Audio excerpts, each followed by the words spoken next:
അതുകൊണ്ട് വെട്ടി പൊളിച്ചിട്ടുണ്ട് തുറന്നു വെച്ച് കൊടുത്താൽ മതി. പിന്നെ അവർ വന്ന് കഴിച്ചോളും. നമ്മളിപ്പോൾ ഉള്ളത് ഐങ്കല ഫിഷ് ഫാമിലാണ്. ഇവിടെ താറാവുകൾക്കും അതുപോലെ കോഴികൾക്കൊക്കെ തീറ്റ കൊടുക്കാൻ ഇവിടെ പച്ചക്കറി കടയിൽ നിന്ന് വരുന്ന വേസ്റ്റ് ഉണ്ടല്ലോ, പഴകിയിട്ടില്ല, അത് ഇട്ട് കൊടുക്കലുണ്ട്. അപ്പോൾ അത് ഇട്ട് കൊടുക്കൽ കുറച്ച് കഴിഞ്ഞിട്ട് ഇട്ട് കൊടുക്കൽ. അപ്പോൾ നമ്മൾ ഒന്ന് സാമ്പിൾ കാണിച്ചു തരാം ഇവരെങ്ങനെ കഴിക്കുക, എന്താ എങ്ങനെയാണുള്ളത്.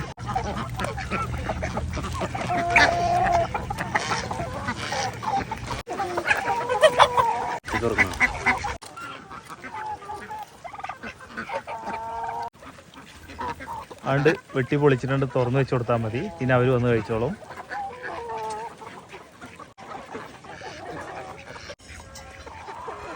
കളിത്തതാ ഓടിപ്പോണ്.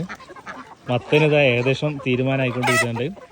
2 ചാക്കിൽ 2-4 ചാക്കിൽ ഇവിടെ സാധനം എത്തിയിട്ടുണ്ട്. കടയിൽ നിന്ന് കൊണ്ടുവരുന്ന ബാക്കി വരുന്ന പച്ചക്കറി കംപ്ലീറ്റ് എന്ത് ചെയ്യും, ഇവർ കഴിക്കൂല. പക്ഷേ ഈ ഒരു ഏരിയ ഉണ്ടല്ലോ, ഇവിടെ ആയിട്ട് അതിൽ കുറച്ച് ഇവിടെ കൊടുന്നിട്ടതായിരുന്നു. ഇവിടെ അത് കഴിച്ചുകൊണ്ടിരിക്കുന്നത്. ഇതിൽ ഇനി ബാക്കി വരുന്ന സംഭവം മണ്ണിൽ കിടന്നിട്ട് അങ്ങനെ തന്നെ ലയിച്ച് പോകും. ഇനി അതെല്ലാം ഉണ്ടെങ്കിൽ ആ ലയിച്ച് പോകുന്ന സമയത്ത് തന്നെ കുറച്ച് 2 ദിവസം 3 ദിവസമൊക്കെ പഴക്കം ചെയ്യുന്നിടത്തോളം നമ്മുടെ ബ്ലാക്ക് സോൾജർ ഫ്ലൈയുടെ ലാർവ എന്ന് പറഞ്ഞ സംഭവം ഉണ്ടല്ലോ, അതൊക്കെ വരും. അതൊക്കെ വന്നു കഴിഞ്ഞിട്ടുണ്ടെങ്കിൽ പിന്നെയും ആ പുഴുക്കൾ ഉണ്ടായി കഴിഞ്ഞിട്ടുണ്ടെങ്കിൽ അതും ഇവിടെ എന്താണ് കോഴികളും താറാവുകളൊക്കെ ഫീഡായിട്ട് എടുത്തുകൊണ്ടിരിക്കുന്ന സംഭവമാണ് ചെയ്തുകൊണ്ടിരിക്കുന്നത്. ഈ കൂട്ടിനകത്ത് കുറച്ച് കോഴികൾ ഇവർ കണ്ടിട്ടില്ലാണ്ട് ഇവർ പുറത്തേക്ക് വന്നുകൊണ്ടിരിക്കുന്നുള്ളൂ. ബാക്കിയത്തെ കുറച്ചെണ്ണൊക്കെ അവിടെ തീരുമാനമായിക്കൊണ്ടിരിക്കുകയാണ്. ഞങ്ങൾ നേരത്തെ മത്തൻ അവിടെ ഇട്ടില്ലേ, അതെന്തായിരുന്നു പോയി നോക്കാം. അതുപോലെ ഈ കുളത്തിനകത്ത് നെട്ടർ മീനുണ്ട്. നമ്മൾ നേരത്തെ കൊണ്ടുവന്നിട്ട് കൊടുത്ത മത്തൻ്റെ കാര്യത്തിൽ ഇപ്പോൾ ഏകദേശം തീരുമാനമായിട്ടുണ്ടാവും.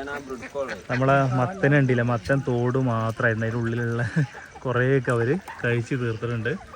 ഇത് പുറത്ത് കമന്ന് എടുക്കുന്നതുകൊണ്ടായിരിക്കും കഴിക്കാത്തത്. ഇനി നേരെ നമുക്ക് എന്ത് ചെയ്യാം, ഇവർ ഫീഡ് എടുക്കട്ടെ. നേരെ ഇങ്ങോട്ട് വന്നു കഴിഞ്ഞിട്ടുണ്ടെങ്കിൽ ഇവിടെയാണ് ഇവിടെ വരാലുള്ളത്. വരാൽ കുഴപ്പമില്ലാത്ത സൈസ് കയറിക്കൊണ്ടിരിക്കുന്നതാണ്. ഇതിനൊക്കെ അവിടെ ഒരാൾ വന്നു പോകണ്ടില്ലേ, അവിടെയൊക്കെ ഉണ്ട്. അപ്പോൾ ഇവിടെ നിന്നുള്ള കൂടുതൽ കാഴ്ചകളും വിശേഷങ്ങളൊക്കെ വരും ദിവസങ്ങളിലൊക്കെ നമ്മൾ ഷെയർ ചെയ്യാൻ ശ്രമിക്കുന്നുണ്ട്. ബൈ.